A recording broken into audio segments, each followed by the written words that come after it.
Hello, everybody. Welcome out to the Dice Tower. My name is Chris Yi. I'm Wendy Yi. And I'm Joy Evans. Today we're taking a look at Reef Project. This is one of the new board and dice games. This one is designed by Martino Ciacera and Federico Pierlenzi. Nailed it. Yeah, didn't stutter at all. This one's about rebuilding coral reefs out in the ocean. And exploring the ocean and sciencey stuff, right? Yeah. Lots of sciencey stuff that I don't get.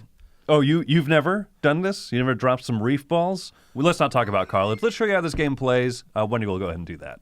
In Reef Project, players are scientists who are exploring the oceans while also trying to take care of them.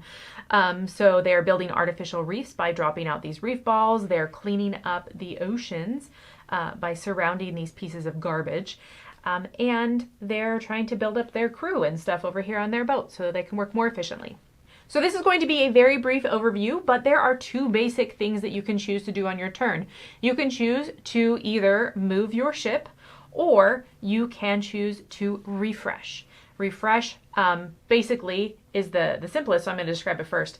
But you're going to take these little icons down here that are from your victory point marker, and you're going to trace them all the way back to the 0 over there, and you're going to take each one of those bonuses. So as you can see, this marker is very close to the end of the game, so this would be a ton of bonuses. But early on, you start the game with just getting 3 energy and kind of resetting this lineup over here.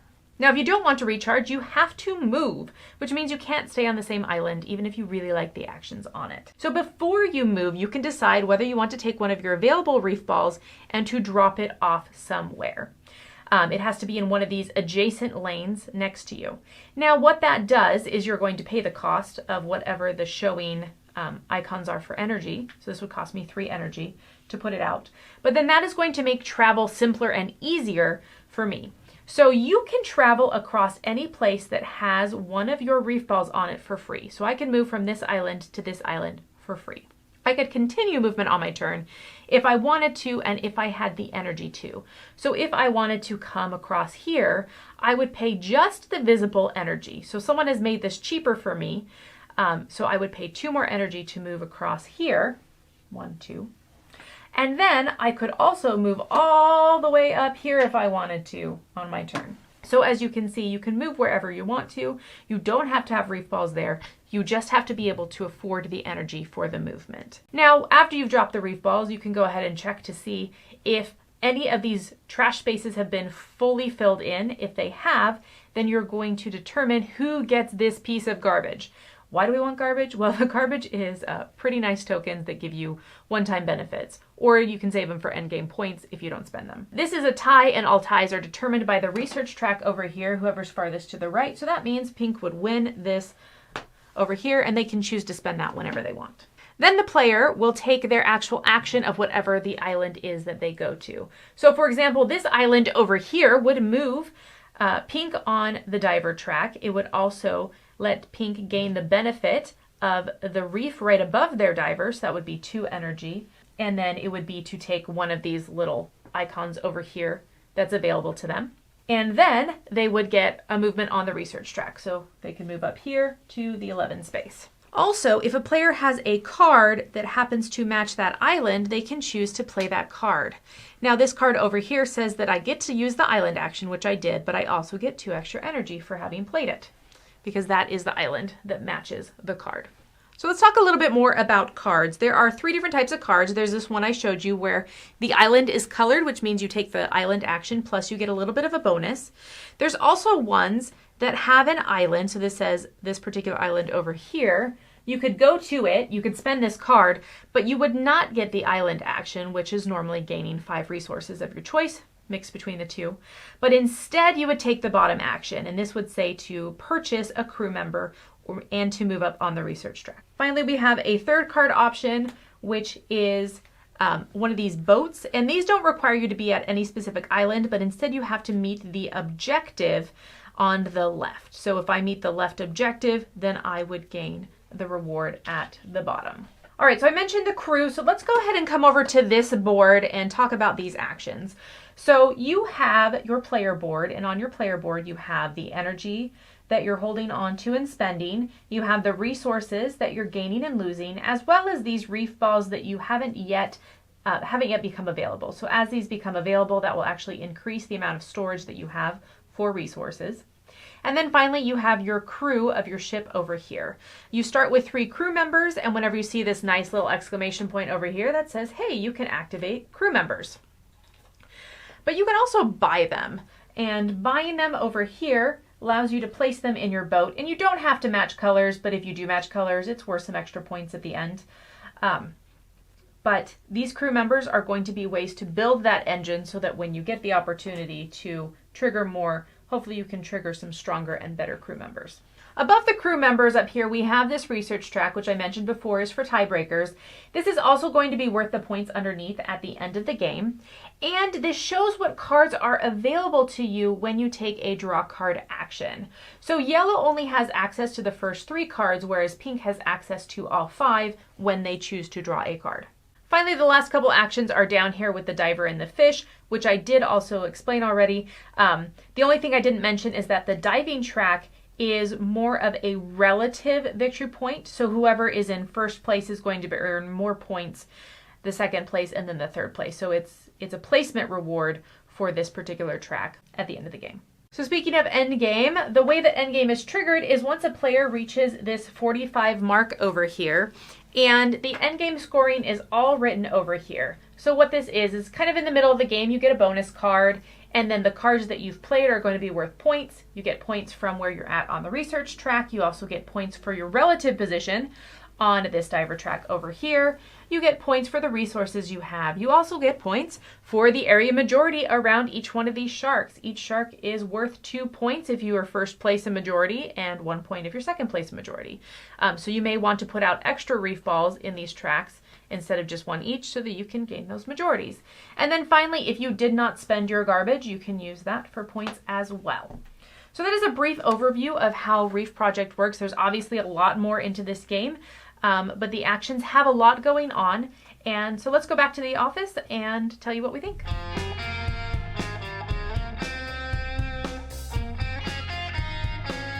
All right, so first off, theming and production. Just curious to hear what you guys think about this one. This is one of the most colorful board and dice games that I've seen in a long time. It really is, right? Yeah. It just looks fun. It almost like looks more, it says carnival than science ocean. A little bit. It's like welcoming science ocean. It is. But also, I mean, I've never been scuba diving and stuff, but like you dive down and you see those beautiful fish. They have to show that in the box. Well, that's true. I mean, I only dove in Kentucky, so ours was like not colorful like your and guys. Not the ocean. No. So. Put on a snorkel, go in a puddle. The only time I've been snorkeling was on the Pacific coast, and that is just green. Yes. So the production of the game, I think, is pretty great. I think Yeah. it balances where you're talking about bright, colorful, cheerful, but I don't feel like things get lost in the colorfulness. It still has the functionality of the beigest, brownest Euro you've ever seen.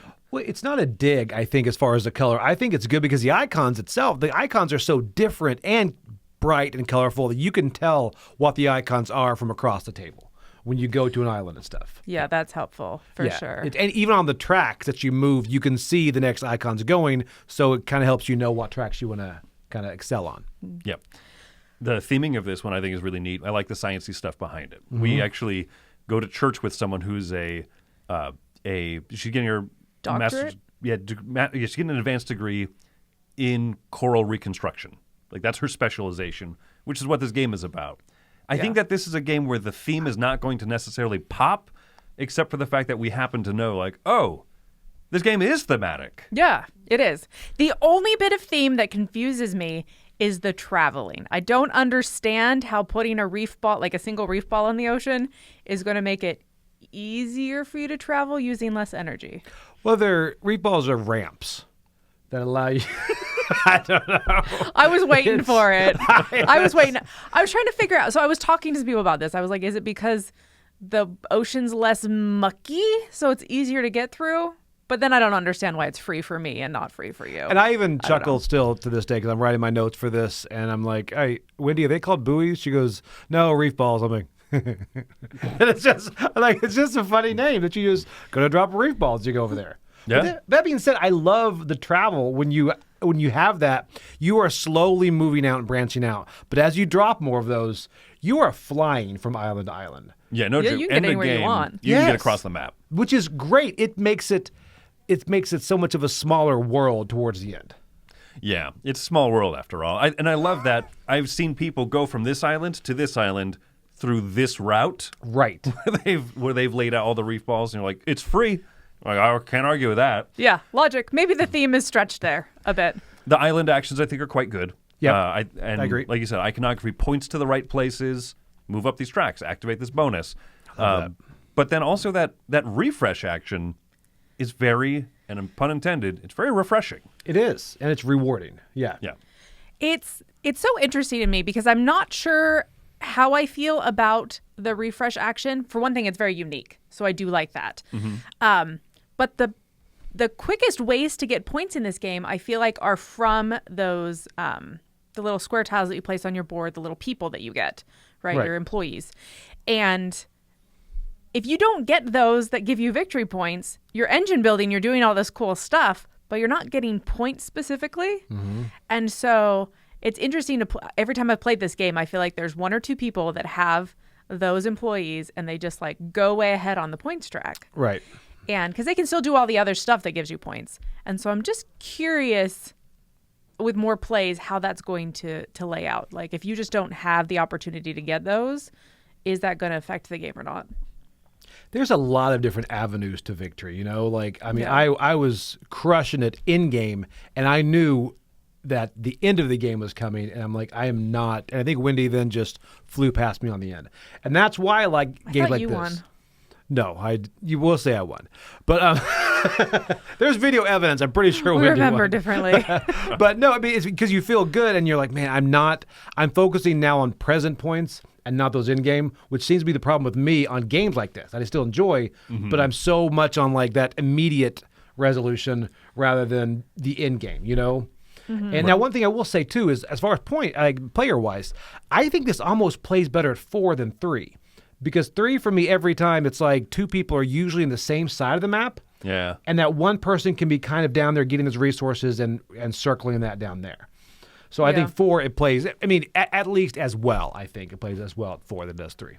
Which is a nice thing because a lot of, I'll generalize here, a lot of games from Board and Dice, I'm like 2, maybe 3 players Right. is max. Yeah. But the idea of the surrounding things, the majorities that scoring for the end game, the little sharkies and stuff, I think it works very well with the higher player count. I think the turns tend to move quick enough that I'm also very happy to play this with 4. And you'll see more just divergent paths. Some people shooting ahead, getting really strong refresh actions, shooting ahead in victory points, and then other people playing that long game, the end game. I'm going to score 190 points and you can't stop me. Kind of thing. Well, that's a curious thing about that recharge action is that you don't get to place those reef balls down. So you're not working towards the area majority Yes. if Yeah. you're taking that awesome recharge action. Yeah. I think it balances well. Any other points before we get to Well, I was just final going to say, thoughts? I didn't explain well in the overview about how you do those area majorities with the routes. So you don't have to fill them all the way in. You just have to have one little reef ball on each one of the routes surrounding one of those pieces of trash. But I think they're fascinating because you could go for that majority. You could get the trash and you could say, I'm going to leave it. And someone else could come in and they could then get the shark points. And so I think it's cool that it's like a dual layer area majority. Immediate and end game. Yeah, exactly. Once you win something, you can't just like, I'll ignore it forever, right? Other people scoop up points. I do like that because that keeps you going back to the same places when normally you just move on to the map. Yeah. Yeah. So I think score-wise, I'm going to go ahead and go first here. I enjoy this one a lot. I love the theme and everything, but there's just something about this that feels familiar, right? I love the recharge action because that's the freshest feeling part of this. But most everything else, I've moved up tracks plenty of times. I've moved around on maps, and I've done area majority. It does it in a lot of fun ways, but there's just something about this that feels familiar that just brings my score down a little bit. Not in a bad way. It's a 7.5. I enjoy this one plenty. I would play it again. I would play it again at any player count, I think. I thought you were going to say, even with you. Even with Joey. Wow. But in terms of Board and Dice, maybe it's just because it is in effect a symptom of the fact that Board and Dice puts out so many really solid games. And I'm like, ooh, I still have kind of my other little favorites, but this one's solid. I'm easily recommending it. I don't want a 7.5 to sound negative. Everything positive we said about it is true. So 7.5 for me. I'll go next because I'm actually the same, 7.5. And because I do enjoy this game, I think it is a Euro, obviously it's full-on Euro with the tracks and stuff. But it shows that you can make a bright, colorful, fun Euro. And those icons you can see from across the board, and it's a Euro that you're never really confused. Once you learn, once you get it, you're like, I get it. And that says something in a Euro that's about 60 minutes, and you feel like you're moving, you're really always moving forward. So this is one my wife likes a lot more than I do, but this is one that I would definitely play again. Euro got it, man. Yeah. All right, so I'm going to give this an 8.5, which is a seal of excellence from the Dice Tower. And I really enjoy, you talk about how you feel like it's very familiar. I think that this has some very fresh concepts. That recharge action is just very unique, how your engine building is gaining points. Like gaining points is engine building. The way that you can just move across the board, and that choice at the beginning of your turn of, do I want to spend energy to put down a reef ball and then make my movement free, or do I want to not and then pay the exact same for the movement? Like, I just think that that's such a cool concept at the beginning of a turn. I love the way the cards work and how sometimes you get the island action, sometimes you don't. I like the exploration at the bottom of the board. That track isn't just a track. You're also flipping over those oxygen tanks. You're exploring the reef. Like, I think that there's some cool theme that goes into, that diving down exploration. And then also the tiebreaker. What an interesting tiebreaker of just who's farthest on the research track. Right. Who's done the most science is going to be the tiebreaker. I just think that there's a lot going on in this. But when I pull it down to its basic elements, it's not that complicated. And I just really enjoy what was going on, and I enjoy the way the theme ties into most parts of the mechanisms. Yeah, absolutely. Yeah. And then also just zoot around the board. Oh, that was no energy at all. Oh, it's so fun. That ending is like, I am on a jet ski now. Yeah. But yeah, an approachable, a thinkier game, I think, for people who maybe are looking to poke their toe into heavier games. This is a great one for that. I agree. High score of an 8.5, giving Reef Project and Seal of Excellence. Thanks so much for coming out to this review. My name's Chris Yi. I'm Wendy Yi. And I'm Joy Evans. Have fun dropping the reef balls. I knew you were going to say it. It's not talking about college. Hey everybody, thanks for watching another video from the Dice Tower. Hey, you want to learn more about us, communicate with us? We have a Facebook group, we have a Discord channel, lots of different ways to get involved with the Dice Tower. You can find that in our Linktree link below. So just click that, it will take you, and you can communicate with us on Facebook, join our Facebook groups. There's lots of cool things that you can find and become part of the Dice Tower. Thanks so much for watching. I'm Tom Bassett.